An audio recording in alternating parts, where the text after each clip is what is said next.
So our next speaker is Elliot Holton. Elliot's currently a CEO of Extract AI. It's a machine learning and artificial intelligence software company. And prior to Extract, Elliot was a senior geophysicist at Computational Geosciences Incorporated, working on inversion and modeling for oil and gas industry. Elliot holds a PhD from UBC at the Inversion facility, and he did his research on natural source fields, in particular ZTEM inversion. And he also graduated with distinction from the engineering physics program at UBC. Elliot? Well, thank you so much for inviting me to get to talk today. I'd like to acknowledge my co-authors, Dave Marchant from Computational Geosciences and Mike McMillan from Computational Geosciences, as well as Eldad Haber from UBC. Just a brief outline of my talk today. It's split into two general parts. The first part, I'm going to talk about sort of EM modeling advances, particularly in the last 10 years from the previous exploration today. And then I'm going to talk a bit about the path forward, at least my vision of where exploration needs to go from the terms of electromagnetics. Sort of focus on three things: data acquisition, which was talked a little bit about in Jim's talk, integration of geological and geochemical data, so it sort of fits with the theme of this conference of integrating the geosciences, and then finally sort of the holy grail, in my opinion, of sort of taking electromagnetics to the final answer of whether this is a mine or not, the ability to integrate physical property models with exploration models. So it wouldn't be an EM talk with at least having one slide on electromagnetics. So I think all of us familiar with electromagnetics realize that Maxwell's equations govern how currents flow within the Earth. So we have two equations, sort of Faraday's law and Ampere's law, also with sort of three other equations here, so no magnetic monopoles and Ohm's law. And I think all of us familiar with this realize that we can sort of work in two domains. We either have sort of a frequency domain problem where we're using the Fourier transform of Maxwell's equations, or we can work in the time domain when we just work with the time domain equations. To solve these equations, we're going to solve them numerically. So that requires us to discretize the problem on a grid. In this example, we'll see it's a very simple rectangular regular grid. But as we'll see in the subsequent slides, that we can make a lot of computational advances if we go to more complex grid structures. So the first question is, why do you actually want to invert the data at all, right? So we collect data, and what's the value in inverting it? And the reality is you have to ask this question before you just blindly go in and start inverting data. There's lots of other options out there. There's imaging methods, like we could just look at the raw times, the time channels themselves. We could look at time decays. We could look at CDIs. We could look at 1D inversions. There's a whole variety of options. And I think the reality is, you have to look at multiple of these options and sort of understand which one is best suited for your problem. A nice illustration here about why we might want to invert the data is seen on the top there. So there's two different grids there. The one on the left is the first time moment time channel for a SkyTEM survey over relatively conducted ground. And the right-hand figure there basically looks very, very similar, and that's just the terrain clearance on the receiver there. So what you're seeing is that, at least in the early times here, most of the effect is based on the terrain clearance. So if you naively just started looking at grids of the data and we didn't understand sort of why the signal is manifesting itself, and in this case it's from terrain clearance, we could get a very wrong interpretation of the problem. And as you can see there on the bottom there, if we take into account all this terrain clearance and everything into the actual inversion process, we get a very, very different looking model there. So this is actually mapping groundwater aquifers there, and the reds, this is sort of a water play, so reds are more resistive here. And you can see that we're mapping these sort of groundwater aquifers here, and they've been identified as sort of three regions there. Another reason we might want to start working with inversion, and particularly in 3D, is that we're now more and more commonly, especially on ground surveys, collecting three-component data. And in particular in 1D modeling, we can only start looking at Z-component data. So if we want to incorporate all the data that we're collecting or able to collect, we need to start thinking about in 3D. So really, we've spent a lot of time developing instrumentation. We spent a lot of money collecting the data. And it really is important for us to develop models that actually accurately represent the data that we're being collected. And that really requires us to model in 3D. I think a really nice illustration of this was first shown in 2012 by a nice paper with Doug Oldenburg and Decoupling Yang. And what they did here is constructed a very simple model of a porphyry system with some moderately conductive overburden surrounded by a sort of a porphyry system with a resistive stock and sort of a more conductive alteration. And what you can see there on the left is the true model. In the center is what happens if you forward model the data in 3D and then naively invert it in 1D. And what you realize quickly is you get sort of the opposite effect. And what's happening is as you go over the center of the resistive stock, you're actually coupling to that ring structure in 3D, But when you're inverting it, you're naively basically turning the high into a conductor, when in fact it's basically sort of like a two-plate type anomaly. And what happens if you look at the right-hand figure is when you're actually modeling the geometry correctly, you'll get the correct result. So I think that was, to me, a really nice result. It sort of showed the importance of 3D modeling and why in certain scenarios it can be very important. Sort of in terms of the challenges of 3D modeling and inversion in general, there's a couple things. First of all, anyone that's worked with inversion and modeling in general knows that if we increase the number of cells in the mesh, the computational cost goes up very, very quickly. Small meshes run very quickly. Large meshes can take prohibitively long number of times. And particularly for controlled source surveys, we have a lot of transmitters. So we can deal with meshes with millions of cells, we can deal with millions of sources, and we can deal with maybe 50, 100 time channels. And this makes it a very, very complicated problem that, until recently was not solvable. In terms of the solutions, there's sort of two things that's driven the advances of modeling in the last 10 years. First thing is better hardware. So I think we're all familiar with Moore's law. When you take into account parallel architectures, which is very common today, Moore's law is going quite strong. I think we're actually above sort of the logarithmic trend over the last 50 years. And the other thing combined with hardware is we can do better algorithms. We'll talk about in the next couple of slides. And the combination of better hardware, so highly parallel computer architectures, plus better algorithms, has basically allowed us to solve really large problems today. More accuracy and better resolution. And I think sort of the final step here, and I'll talk about it in the path forward, is the ability to model this data and then integrate geologic informations, whether that's geologic constraints or some sort of model parameterization on sort of your a priori understanding of the problem. So in terms of discretizing in space, it's actually a really big consideration when you're in modeling inversion, just because there's a couple considerations. Firstly, the accuracy of the problem depends highly on your modeling of discretization. And secondly, the time taken to solve the problem is highly dependent on the number of cells. So there's sort of three approaches here that's been taken and looked at over the last 10 years since exploration 2007. The simplest approach would be the mesh on the very far right, sort of a rectangular, regular mesh. And you can see that there's a lot of cells there, but it's very, very easy to construct. We have in the middle there sort of a completely unstructured mesh, and on the left, something that's sort of semi-structured or in some way sort of a compromise between all three meshes. If we look at sort of those three meshes in more detail and look at some categories, so the ease meshing there sort of is the ease or ability to mesh problems. If we deal with rectangular cells, it's very, very easy to mesh these things. If we deal with unstructured meshes, it's very difficult to solve numerical problems accurately on unstructured meshes because we need to deal with the aspect ratio and how we construct the meshes. It's one thing to do this, for example, with modeling a rock volume where you're actually not doing numerical computations on the mesh. But when you're trying to solve systems of equations on the mesh, it becomes very important how we design this. And then sort of this octree here, which we're seeing as like a compromise between all three. Once again, regular mesh, complicated geologic boundaries is difficult to discretize. The conditioning, so this is getting a little more technical, but we get large aspect ratios in the cell, which means it can be hard to solve the systems of equations sometimes. Degrees of freedom, that just means how many cells we are, how many unknowns we have. And it's very easy to solve these things because we can use sort of typical sparse matrix solvers on there or direct solvers. Unstructured, it has some nice features. Mapping geology is very, very effective and efficient. That's why you see a lot of sort of like GoCAD type modeling using these type of meshes. But once again, it's really hard to solve these things. We do have software to solve both the sort of like all three scenarios. And sort of generally, we've taken the approach, at least at UBC in the last few years and at CGI, that sort of the octree type mesh or semi-structured discretization sort of is the best compromise between all three scenarios. But definitely moving away from something that's like a regular mesh to more a semi-structured mesh or completely unstructured is sort of definitely the route forward. One huge advance that's made these controlled source surveys possible was this concept of mesh decoupling or footprinting approach that came out of the University of Utah. And this approach really allowed these large surveys to be solved here. And the idea is that every different transmitter has its own forward modeling mesh compared to the inverse mesh. So I don't know if I can play the video. Is that? Okay. That's all right. Anyway, all the video basically shows here is that the forward mesh is distinct for each source, but unified, the sum of the forward mesh is basically, just press play there, Doug.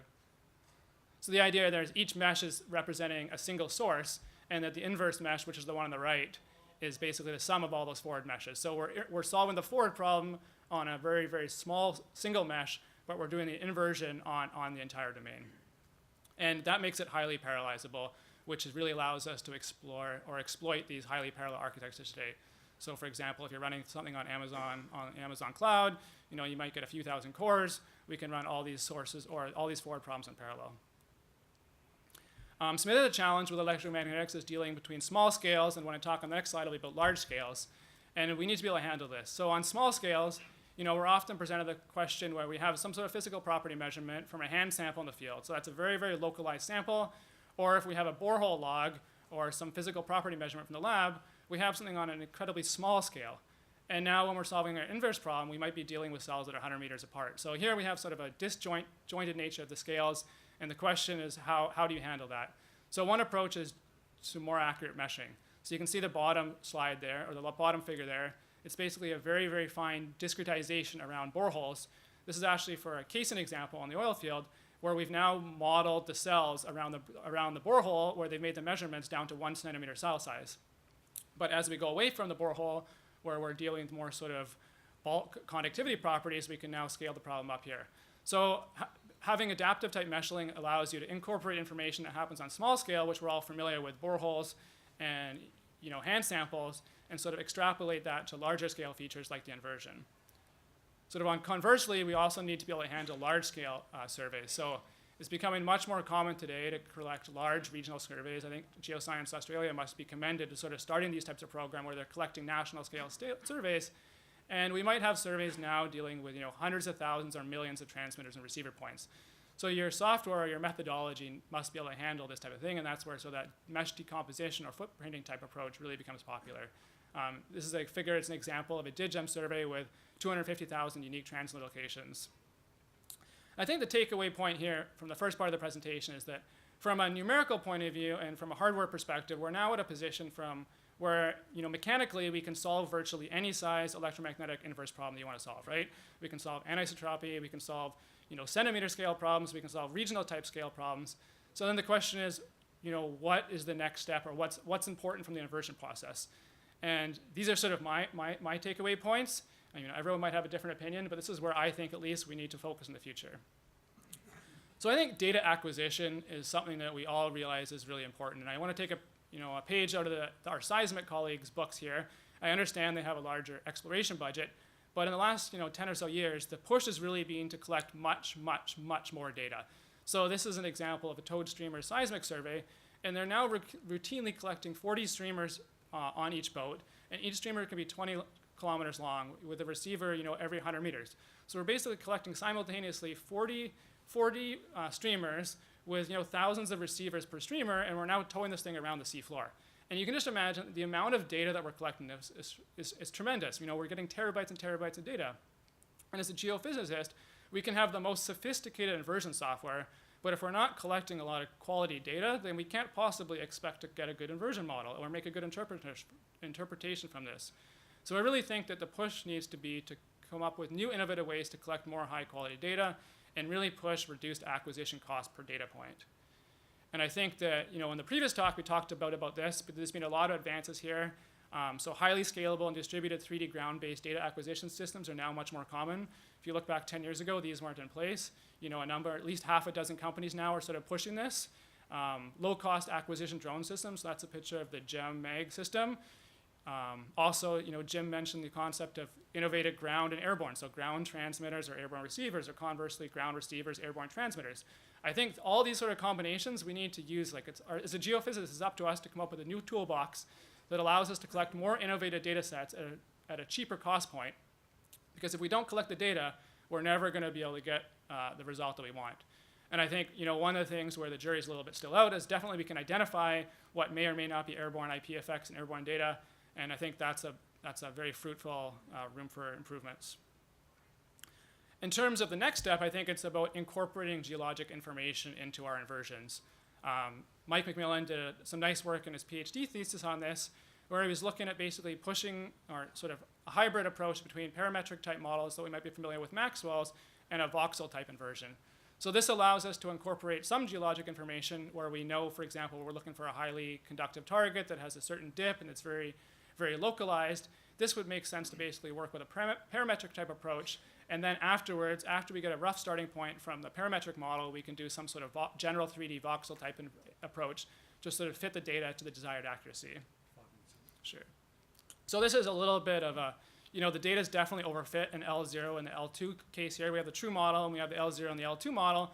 But all we're trying to show here is that like if you have a very highly conductive and localized target, if we're not careful, we can sort of get some artifacts in the inversion. Whereas if we parameterize the model appropriately, obviously we're going to get a very nice result there. This is just a cross-section through our field data set using the parametric inversion approach. It's a structurally hosted gold deposit using a VTEM survey.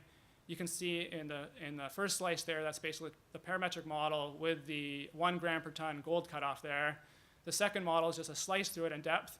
You can see in the middle there's a circle around it. That's a sort of a poddy type gold occurrence there, which is the higher grade zone there. So the geophysics has really been really nice at identifying both the dip, the strike, and the conductor, as well as sort of where it flares out and is more likely to host the gold. Incorporating additional information, I sort of touched on this. We need ways to be able to incorporate physical property measurement boreholes, structural, geologic information. And really, this is another reason why we want to work in 3D. Geologic information, whether it's boreholes or structural information, it's about 3D space. And now I see there's been a bit of a push in this forum here to add a seismic session. It's really imperative, I think, that we add the functionality and the ability to model these things in 3D and integrate them. Because if we don't integrate all the information we know, we're not going to get a good result out. And then the final point, and I think to me this is the most exciting, I think this is where the future really has to go, is understanding physical property models. I spent a number of years developing the latest inversion codes, running the biggest inversion problem, but at the end of the day, we have to understand what the physical property model that we get out in the inversion means, right? I mean, the point that we're doing geophysics for is not to understand the geology, it's not even to understand where we should drill, it's to answer the basic question, is this an economic mine or not? And we need to make sure that geophysics is basically a building block in that process, right? We need to understand what the physical property model means and how that can help us answer the question, is this a mine or not? So we need to be able to provide information that answers this economic question. And to me, that means we need to be able to establish the link between physical property models and the question that we're trying to answer. So I think one area that's exciting for me, at least, about this is the ability to integrate data using machine learning. So deep learning has been a huge revolution over the last year. It's sort of a buzzword, which many of you may not be familiar with, but it's basically a new way to solve these machine learning problems that can encapsulate really complicated relationships, particularly with spatial data.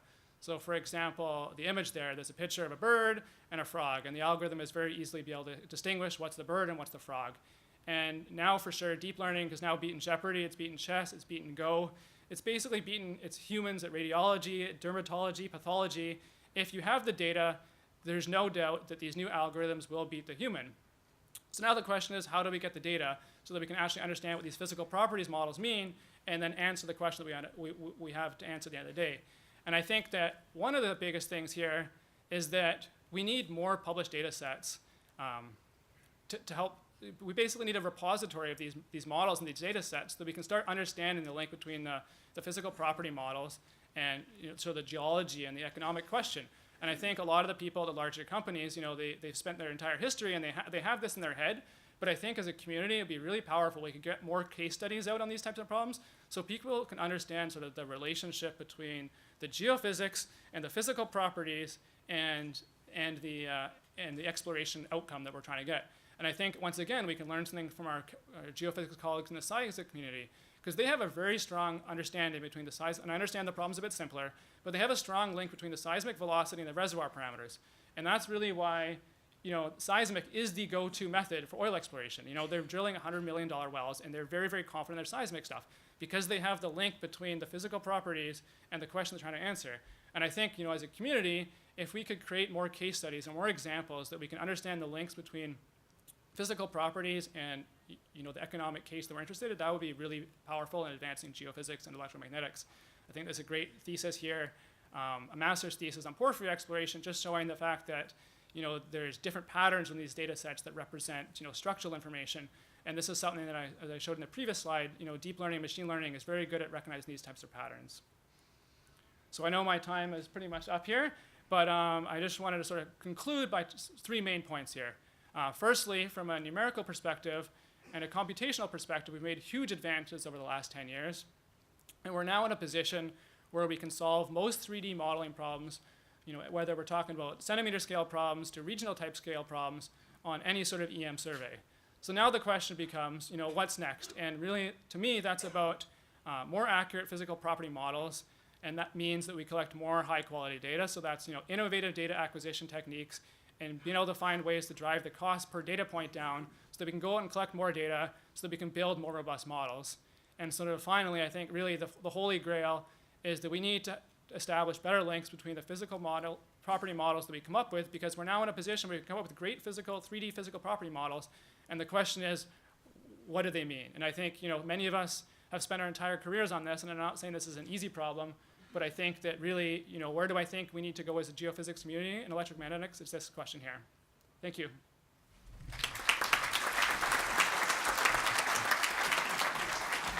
Thanks, Elliot. Open for questions? Yes? Al?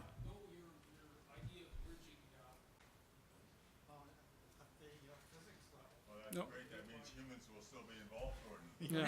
Yeah. No, I totally agree with that. The two points there. One is that, particularly lab physical properties may differ completely from downhole physical properties, which may actually be different than the physical properties that are there, right? We don't, and no one here can tell me No. exactly how to relate those different measures. No, and I never claim to have the answer here. And I think your second point is why I believe the importance of creating these data sets, right? I think that's the value as geophysicists that we need to do is we need examples. And I think that it behooves us as a community to create these examples to take sort of the geophysics to the next level, because unless you have these examples or training examples, whatever you want to call it, whether it's a human or a computer, What unless... I say is go and study some core, get some actual rock Sure, but... point of view and do experiments on it. Yeah, but even the core might be, if you take a core that's dried out, that's going to be quite different than the core in the field, and even then you need... Yeah. It's a difficult problem. I'm not claiming to have the answer. I'm saying I believe that's the most important point that we need to focus on. This is relating other people to do the work.